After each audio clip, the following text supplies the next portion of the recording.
సుమన్ టీవీలో మీ business promotions కోసం ఈ కింది నెంబర్ను సంప్రదించగలరు.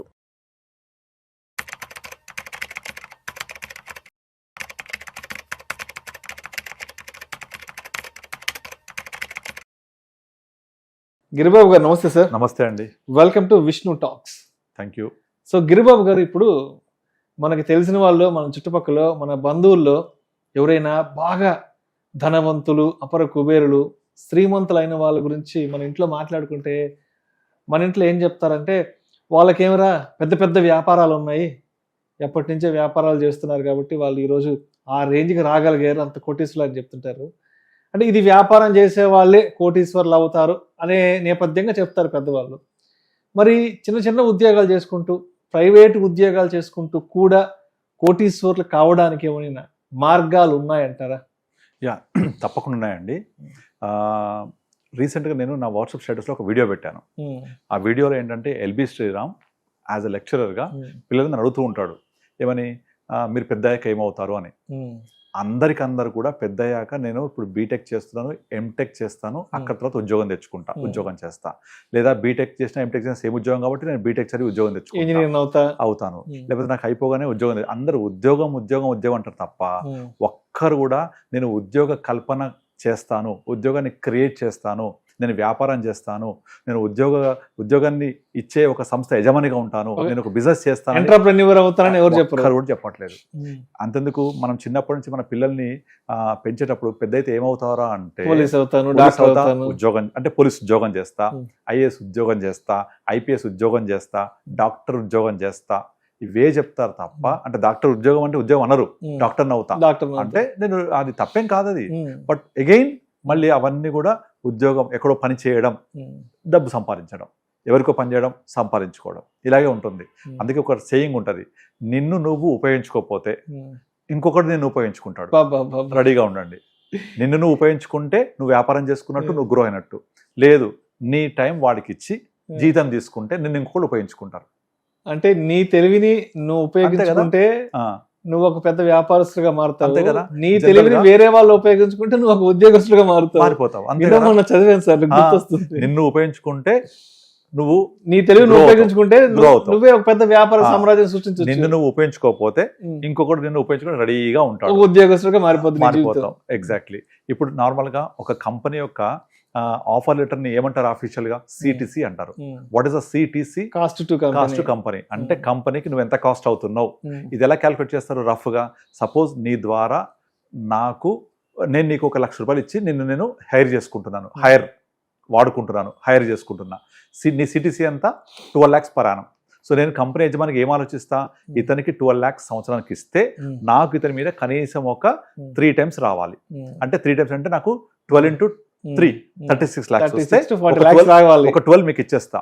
ఒక 12 నేను పెట్టే ఖర్చు, అంటే ఇంటీరియర్, నా ఆఫీసు, నీకు ఇచ్చే ఫర్నిచర్, నీకు ఇచ్చే ఫెసిలిటీ, నీకు ఇచ్చే అన్ని ఎమ్యూనిటీస్ అన్ని కలిపి ఇంకొక 1 second అయిపోయింది. థర్డ్ వచ్చేసి నీ మీద నాకు రావాల్సిన లాభం. మొత్తం సిటీసీ 3 times చేయాలి మినిమం. ఇది ఆ 3 times లో ఒక టైం నీకు ఇచ్చేస్తా 12 lakhs. ఒక 12 lakhs నా ఖర్చు నీ మీద పెట్టినందుకు. నీకు ల్యాప్టాప్ ఇవ్వాలి, నీకు ఇంటీరియర్స్ ఇవ్వాలి, నీకు ఒక ఆఫీస్ ప్రెమిసెస్ ప్రొవైడ్ చేయాలి, దాన్ని రెంట్ కట్టాలి, నీకు హౌస్ కీపింగ్ ఇవ్వాలి, ఇవన్నీ ఇవ్వాలి కదా. నీకోసం ఒక వ్యాపారం కొనుక్కరావాలి, బయట నుంచి నువ్వు పని చేయడానికి నేను పని కల్పించాలి కదా. 1 time. ఒక టైం ఏంటి, నీ మీద నాకు లాభం రావాలి. ఈ 3 times. నువ్వు 4 times ఇచ్చావు అనుకోండి, మీరు 4 times కనుక, 12 into 4 times ఇస్తే నీకు కొంచెం ఇన్సెంటివ్ ఇస్తా. అదే నువ్వు నీ సిటీసీకి 5 times కనుక నువ్వు ఇవ్వగలిగితే నీకు ప్రమోషన్ కూడా ఇస్తా, 2 లక్షలు ప్రమోషన్ ఇస్తా. అదే నువ్వు సిటీసీకి ఒక 7-8 times చేస్తే ఇక నువ్వు super star of the employee. అంటే ఏంటి, నేను ఏం చేస్తున్నాను, నీకు ఒక సిటీసీ ఇచ్చి దాని మీద నువ్వు ఎన్ని టైమ్స్ చేయాలి? Minimum 3. You will get 0 only salary. 4 times కొంచెం ఇన్సెంటివ్, 5 times నీకు ఎలివేషన్, 6 times 7 times 8 times చేస్తే నీకు ఒక మంచి పొజిషన్ కంపెనీలో, ఒక కారు, బిజినెస్ పార్ట్నర్ రావచ్చు. అంటే ఇక్కడ నేను నిన్ను హైర్ చేసుకున్నప్పుడు నీ యొక్క క్యాలిక్యులేషన్ ఇలా చేస్తున్నాను నేను. ఎగ్జాక్ట్లీ. నువ్వు ఇవ్వలేదు, నేను ఇచ్చిన 1 time నా 3 times ఇవ్వకపోతే ఫైర్ చేసేస్తాం. అదే నువ్వు ఇస్తే హైర్ చేసుకుంటాం, లేదా ఫైరే. ఓకే, సో మనం ఎలా ఆలోచిస్తున్నాం ఒక ఎంటర్‌ప్రెన్యూర్ గా, అలా ఆలోచించి గ్రో అవుతున్నాను లేదా? సో మీరు మనం వాడుకోకపోతే మిమ్మల్ని నేను వాడుకుంటున్నాను. సో ఈ మెంటాలిటీ ఉన్నంత కాలము ఆ ఒక ఎంప్లాయీ ఉన్న వాళ్ళు ఎంప్లాయీస్గానే ఉంటూ ఉంటారు, ఎంప్లాయీస్గా రిటైర్ అవుతుంటారు. మీరు కావాలంటే చాలామంది సాఫ్ట్వేర్ ఇంజనీర్స్ని వాళ్ళ గుండె టచ్ చేసి మాట్లాడండి వాళ్ళతోటి, సాఫ్ట్వేర్ ఎంప్లాయీస్ని. పేరుకు సాఫ్ట్వేర్, శాలరీ ఎక్కువ వస్తుంది. ఆ శాలరీ ఏం చేస్తున్నాం అంటే, నేను 55 వచ్చేప్పటి వరకల్లా హోమ్ లోన్ పూర్తయిన ఒక ఇల్లు, ఈఎంఐ పూర్తయిన ఒక కారు, ఒక 4-5 సార్లు వెకేషన్కి వెళ్ళొచ్చి ఉంటాను, మా అబ్బాయి చదువుకుంటున్నాడు, ఈ లైఫ్ టైం నీడ్స్ ఫుల్ఫిల్ చేసుకునే ఒక పొజిషన్ ఉన్నానని చెప్తారు. కానీ ఆఫ్టర్ 55 తర్వాత పరిస్థితి ఏంటి అంటే, మనకు బ్రహ్మాండం చెప్తుంటారు కదా, పైన బట్ట కింద పొట్ట అని, ఆ టైప్ అయిపోతూ ఉంటారు. కానీ మీ యొక్క ఆర్థిక స్వేచ్ఛ ఎక్కడుంది? ఎప్పుడు వస్తుంది? జాబ్ అయిపోయింది కదా, సో మీకు హోమ్ లోన్ పూర్తయిన ఇల్లు ఉంటే సరిపోయిందా? What about your food? మీరు 50 ఇయర్స్కి రిటైర్ అయిపోతే సాఫ్ట్వేర్ ఇంజనీర్స్, 55కి అయిపోతే మీరు ఇంకా 75-80 వరకు బతుకుతే మీకు ఎవరు మిమ్మల్ని ఫీడింగ్ చేయాలి? మీ యొక్క ఫైనాన్షియల్ రిక్వైర్మెంట్స్ ఎవరు ఫుల్ఫిల్ చేయాలి?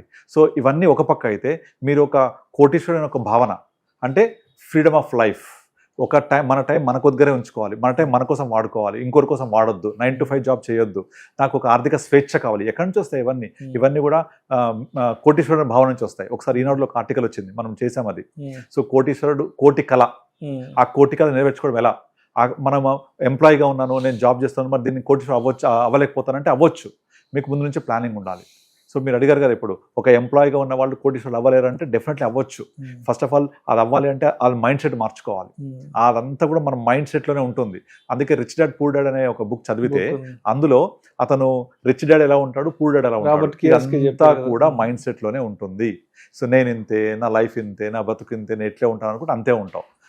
ఆ మేనిఫెస్టేషన్ మన మైండ్ నుంచి రావాలి. అలా కాదు, నాకు విజన్ ఉంది, నేను ఒక 5 years తర్వాత ఇక్కడ ఉంటాను, 10 years ఇక్కడ ఉంటాను, నేను ఇలా గ్రో అవుతాను అని మనం ఏం చేయాలి? వ్యాపారం చేసి ఆ వ్యాపారంలో మనం మెలకువలు నేర్చుకొని వ్యాపారంలో ఎక్సెల్ అవ్వడానికి అవకాశం లేకపోవచ్చు, but at least invest in businesses. For example, ఇప్పుడు ముఖేష్ అంబానీ వాళ్ళ ఫాదరు, మనం చదివే మీద హిస్టరీ అయింది, పెట్రోల్ పంపులో పెట్రోల్ కొట్టేవాడు అబ్రాడ్లో అని. అలా పెట్రోల్ కొట్టే వ్యక్తి ఊహించాడా నేను ఇలా ప్రపంచ కుబేరులో జాయిన్ అవుతాను? లేదు కదా వాళ్ళ ఫాదరు. బట్ ఆయన ఆ ప్రణాళిక వేసుకుంటూ వచ్చాడు. ఇప్పుడు దాన్ని వాళ్ళ కొడుకు ఫుల్ఫిల్ చేశాడు, ప్రపంచ కుబేరుల్లో టాప్ 10లో ఉంటాడు. బట్ వాళ్ళ father previous generation just petrol బంక్లో పెట్రోల్ కొట్టే ఒక చిన్న ఎంప్లాయీ, అక్కడ నుంచి ఒక విజన్ తోటి, ఒక వ్యూ తోటి ఇలా తీసుకుంటూ వచ్చారు. అలాగే మనం కూడా నార్మల్గా ఒకటి చెప్తుంటాను నేను ఎప్పుడు కూడా, ఫిక్స్డ్ డిపాజిట్ చేసిన వాళ్ళు, ఫిక్స్డ్ డిపాజిట్ పెట్టుకున్న వాళ్ళు, అంటే బ్యాంక్ బ్యాలెన్స్ ఉన్న వాళ్ళు, బ్యాంక్లో ఎఫ్డీ చేసుకున్న వాళ్ళు ఎవ్వరు కోటీశ్వరు కాలేరు. ఇన్వెస్ట్ చేస్తే అవుతారు. ఇన్వెస్ట్ ఎక్కడ చేయాలి? వీలైతే ల్యాండ్లో చేయండి, లిక్విడిటీ లేకపోతే దాన్ని వదిలేయండి. ఇప్పుడు చాలా రియల్ ఎస్టేట్ చాలా డౌన్ ట్రెండ్ నడుస్తుంది, అవసరం అమ్మలేము అనే ప్రాబ్లమ్స్ ఉంటాయి. దాని బదులు క్యాపిటల్ మార్కెట్కి రండి. క్యాపిటల్ మార్కెట్లో మ్యూచువల్ ఫండ్స్ అనే ఒక ఎక్సలెంట్ ప్రోడక్ట్ ఉంది. సో దాంట్లో మీరు లాస్ట్ 20 yearsలో ఒక 1 lakh పెట్టి వదిలేస్తే చాలా ఫండ్స్ ఇవాళ more than 100 crore 1 crore అని 100 times పెరిగిన ఫండ్స్ బోలెడ్ ఉన్నాయి. 100 times ఒక 1 lakh పెట్టి వదిలేస్తే లాస్ట్ 20 years బ్యాక్ ఈరోజు 70 lakhs 80 lakhs 1 crore 1.5 crore 2 crores అనే ఫండ్స్ బోలెడ్ ఉన్నాయి. But every stock in the last 25 years multiplier కాలేదు. 25 years బ్యాక్ మనకు ఇండియాలో ఒక 1000 స్టాక్స్ ఉంటే అందులో గట్టిగా ఒక 10% ఆఫ్ స్టాక్స్ కూడా ఈరోజు మనుగడ సాగించట్లేదు, అంటే 90% వానిష్డ్. వేరస్ మ్యూచువల్ ఫండ్స్ అలా కాదు, 100కి 100% మినిమం లెవెల్ చూసుకున్న వర్స్ట్ ఫండ్ అనుకున్నా కూడా ఒక 70 times 80 times అయింది 25 yearsలో. అంత పొటెన్షియల్ ఉంది. జనరల్గా నేను చెప్తుంటా కదా, రూల్ 15,000 15 years 15%, అలా 15,000 ఎవ్రీ మంత్ చేసుకుంటూ వెళ్తే 15 years తర్వాత కోటీశ్వరుడు అయిపోవచ్చు, 1 crore అవ్వచ్చు.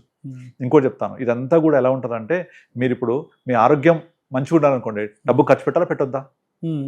ఆరోగ్యం బాగుండాలంటే పెట్టాలి కదా. కానీ మీరు డబ్బు ఖర్చు పెడితే అనారోగ్య పాలవుతారు. ఫర్ ఎగ్జాంపుల్, ఇప్పుడు మీరు అనారోగ్యం ఉండాలంటే ఏం చేయాలి? జంక్ ఫుడ్ తినాలి, తర్వాత మందు తాగాలి, సిగరెట్స్ స్మోక్ చేయాలి, పబ్లోకి వెళ్ళాలి, అమ్మాయిలు, తర్వాత లేట్ నైట్ నిద్రపోకుండా, ఇవన్నీ ఖర్చుతో కూడుకున్నాయా? మరి ఇవన్నీ ఖర్చు పెడుతూ ఉంటే ఆరోగ్యం బాగుంటుందా బాగుండదా? డెఫినెట్లీ బాగా చెడిపోద్ది. అంటే ఆరోగ్యం బాగుండొద్దు అనుకుంటే డబ్బులు ఖర్చు పెట్టాలి. So దిర్ all costly. అదే ఆరోగ్యం బాగుండాలంటే ఏమి చేయొద్దు. యాక్చువల్గా మార్నింగ్ లేవండి, మా అయితే వాకింగ్ చేయండి ఫ్రీ, యోగా చేయండి ఫ్రీ, ధ్యానం చేయండి, దానికి ఒక ప్రాసెస్ అక్కడ కూర్చొని ప్రశాంతంగా కూర్చోండి, ధ్యానం యోగా చేయండి, చిన్న చిన్న ఎక్సర్సైజ్ చేయండి, అన్నీ ఫ్రీ.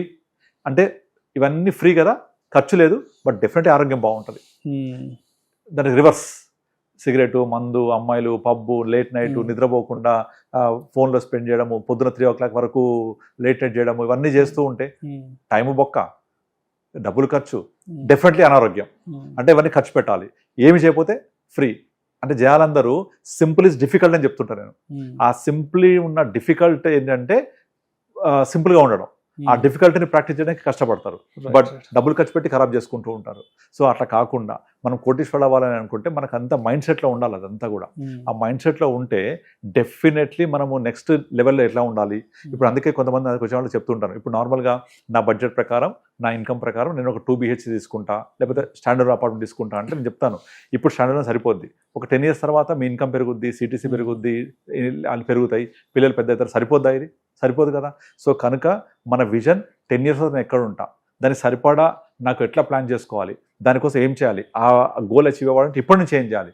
నువ్వు ఇప్పటి నుంచే కాకుండా కొంచెం సేవింగ్ చేసుకొని పక్కన పెట్టుకొని దాన్ని ఎక్వైర్ చేయడానికి ట్రై చేయండి. ఇప్పుడు మనకు గవర్నమెంట్ ఏదైనా బ్రిడ్జ్ కట్టింది అనుకోండి, వాళ్ళు ఒక 4-5 years కోసం చూడరు, 20 yearsకి ఇక్కడ ట్రాఫిక్ ఎలా ఉంటుంది, 20 years తర్వాత దీని మీద ఎంత ఫ్లో ఉంటుంది, ఎంత ఫుట్ఫాల్ ఉంటుంది, దాని ప్రకారంగా ఒక బ్రిడ్జ్ కన్స్ట్రక్ట్ చేస్తారు, దాని ప్రకారంగా రోడ్ వైడనింగ్ చేస్తారు, అంతే కదా. ఒక 20 years తర్వాత వచ్చే చేంజెస్ బట్టి చేస్తారు. అలాగే మన లైఫ్ కూడా, మన ప్లానింగ్ కూడా, మీరు ఎంప్లాయీ అయినా సరే మనం ఏం కావాలని కోరుకుంటే డెఫినెట్లీ జరుగుతుంది అది. రైట్. సో అలా ఏం కావాలని కోరుకోవడంలోనే మన ఒక మైండ్ సెట్ ఉంటుంది. సో దానికోసం మీరు కష్టపడండి, వచ్చిన డబ్బుల్ని కొంచెం సేవ్ చేయండి. అలా కాదు నేను తీసుకెళ్ళి మొత్తం ఖర్చు పెట్టేస్తా, స్పెండ్ చేస్తా అంటే అక్కడే ఉంటాం. సో మీ లెక్కలు ఎక్సెల్లో ఉండాలి, ఆ ఎక్సెల్ లెక్కలన్నీ కూడా యాక్చువల్గా ఉండాలి. అంటే మీరు ఇన్వెస్ట్మెంట్ స్టార్ట్ చేయాలి, ప్లాన్ చేయాలి. Right sir, right sir. Thank you sir, thank you so much Giribabu గారు. అండి. కోటీశ్వరులు కావాలి, శ్రీమంతులు కావాలి, అపర కుబేరులు కావాలి అంటే కేవలం పెద్ద పెద్ద వ్యాపారాలు చేస్తేనే కాకుండా బస్ ఒక ప్రణాళికాబద్ధమైన, అంటే ఒక ఉద్యోగం చేసుకుంటూ ఒక ప్రణాళికాబద్ధమైన ఫైనాన్షియల్ డిసిప్లైన్ గాని అలవరుచుకుంటే డెఫినెట్ గా ప్రతి ఒక్కరు కూడా ఏం లేదు, కోటీశ్వరులు కావచ్చు. బిజినెస్ చేయకపోయినా బిజినెస్ లో ఇన్వెస్ట్ చేయాలండి, ఇన్వెస్ట్ చేయాలి. చాలు. అదొక మార్గం ఉంది కదా capital markets. Right. Nothing but that. Thank you sir, thank you so much. Thank you అండి.